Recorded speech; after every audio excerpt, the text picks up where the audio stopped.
This Civic Media podcast is sponsored by UW Organ and Tissue Donation. Organ donations are desperately needed, and now is the right time to become an organ donor. Talk to your family. Get the dot. Save lives. Go to heroicdeed.com.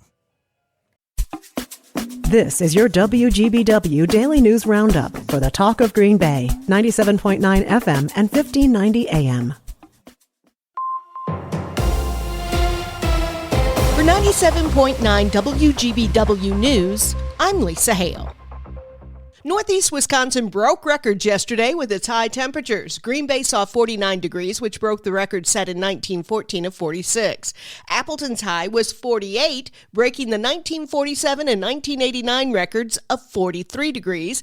And in Oshkosh, the record high of 45 from 1919 fell when temperatures rose to 48 degrees. More warm weather is expected Thursday. In a developing story, the Trump administration's move to stop federal grant and loan payments has been blocked, at least for now. Savannah Tomei Olson explains what's at stake for Wisconsin. The White House sent a memo to federal agencies telling them to stop making those payments. Now, that could impact all kinds of programs that get federal funding, like Head Start, law enforcement, Meals on Wheels, victim services. The list goes on. I spoke with somebody who works in one of those areas who said their team was scrambling all day trying to figure out what happens next. According to the State Journal, Wisconsin gets $14 billion this year in federal money. More than 60% of it goes toward the Department of Health Services and is then funneled into local health departments. Wisconsin is one of more than 20 states suing the federal government, saying the executive branch does not have the authority to stop money that was appropriated by Congress. Democratic lawmakers who represent the Badger State are furious. Senator Tammy Baldwin. I'm hearing from local fire departments in our rural parts of the state, wondering if they could lose the grants that they need to do their jobs, pay our firefighters, and save lives. I'm hearing from moms and local school districts who are worried that they won't be able to feed their kids. I'm hearing from substance use treatment providers and domestic abuse shelters who won't be able to help those fighting addiction or escaping unsafe situations. Republican Representative Tom Tiffany of Minocqua lauded the move, saying this is what Trump promised on the campaign trail. Also making headlines from the Trump administration, they've offered nearly 8 months' salary to all federal government employees, trying to encourage them to resign. It's part of their efforts to majorly cut government staff and spending. For Civic Media News, I'm Savannah Tomei Olson. A car driven by a, quote, elderly and confused driver caused an emergency situation at Appleton International Airport Tuesday.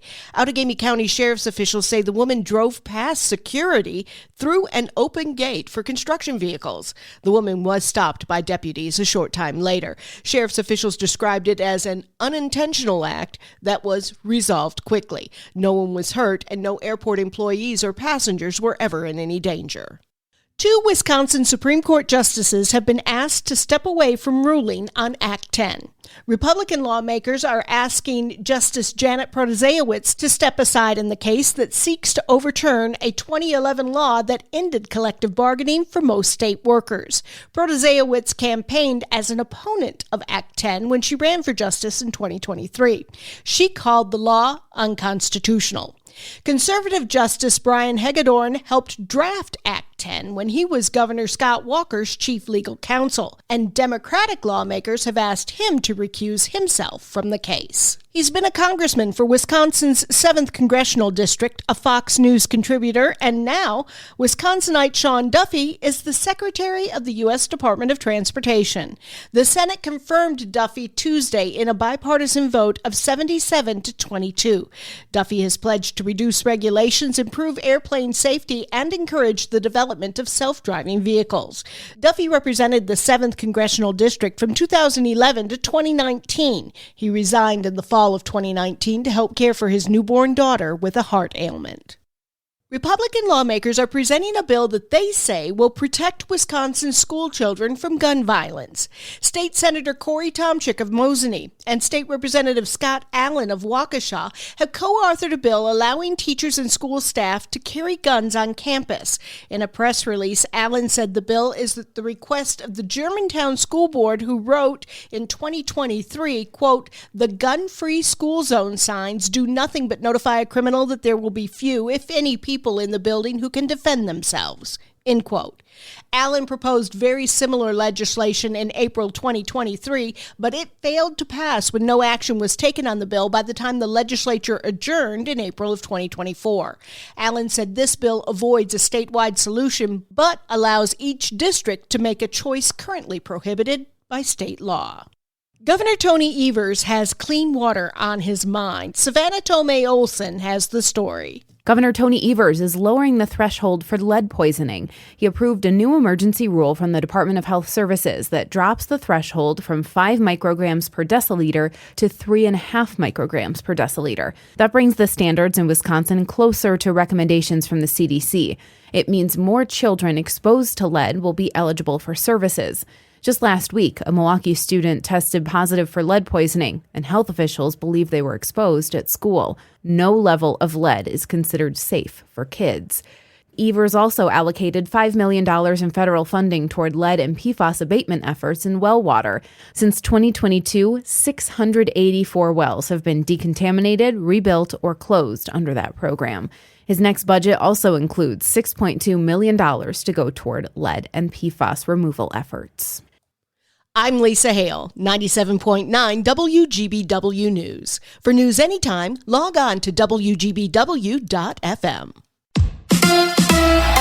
The Bucks lose again in Portland. Hi, I'm Mike Clemens with sports. The Bucks lost to the Trailblazers, 125-117. Giannis Antetokounmpo asked how has Portland beat them 3 out of 4 tries since they traded Damian Lillard away to Milwaukee. Good team, play fast, have a lot of people that can make shots over the dribble. You know, when you give a team confidence, they beat you. The Bucks road trip continues when they face the Spurs in San Antonio tomorrow night. College basketball, number 9th ranked Marquette with a win in Indianapolis, beating Butler 78-69. Cam Jones got into foul trouble, so Stevie Mitchell stepped up, scoring a career-high 22 points. Number 18th ranked Wisconsin and Maryland tonight. Head coach Greg Gard on why he thinks the Badgers have improved on offense. You know, an unselfish group that doesn't care who gets the credit, and it's a really talented team that have a lot of weapons that can shoot it. And it's pretty much everybody we put on the floor is a legit threat from 3. That's Wisconsin head coach Greg Gard. With sports, I'm Mike Clemens.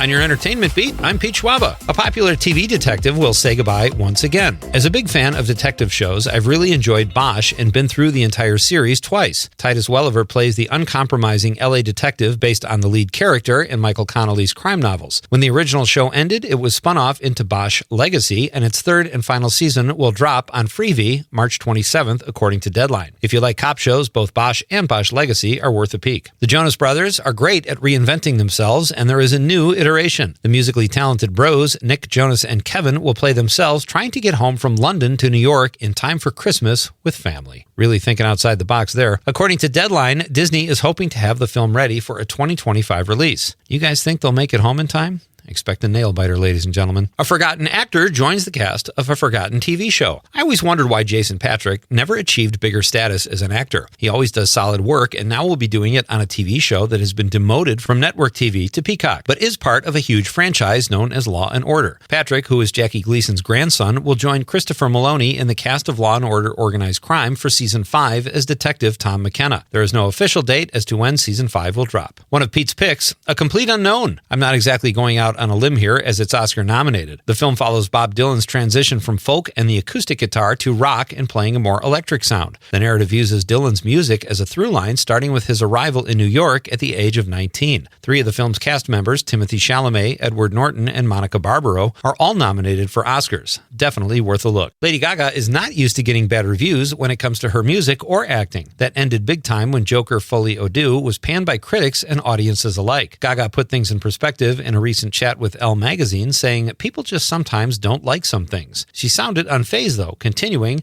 that fear of failure is worse than actual failure, and if it takes over, can cause mayhem. Don't you hate it when your parole officer puts the kibosh on you hosting Saturday Night Live? Martha Stewart sure does. She whined to the perfect audience on The Tonight Show starring cheerleader Jimmy Fallon about how she missed her opportunity to host the show 20 years ago because of said parole officer. Maybe she'll get another opportunity since time has passed since she was convicted for conspiracy and obstruction of justice, as well as an insider trading scandal. It's so stressful when rich celebrities don't get everything they want. Maybe she can cry on her equally as annoying BFF Snoop Dogg's shoulder. For more showbiz fun, tune into Nightlight with me, Peach Waba, weeknights from 6 to 8 p.m. on the Civic Media Radio Network. Hi, meteorologist Brandon Bormans. Mostly sunny, not as warm today, but still a very nice late January day with highs in the mid-30s. Still a bit breezy, partly cloudy and a low of 23 tonight. On Thursday, sunny and warm again, still breezy with highs in the upper 40s. Right now, it's 30. That's your WGBW Daily News Roundup from Civic Media. Subscribe to this podcast on Spotify, Apple, or wherever you find your podcasts. Find more news at WGBW.FM. The national news cycle never stops, but it can be hard to find news about your local community. Civic Media is dedicated to providing quality local and state news coverage across Wisconsin. With the Civic Media app, you can get notifications about local stories that matter to you and your community. Find the free Civic Media app in your phone's app store and choose notifications from the menu to tell us what kind of news you want to hear about.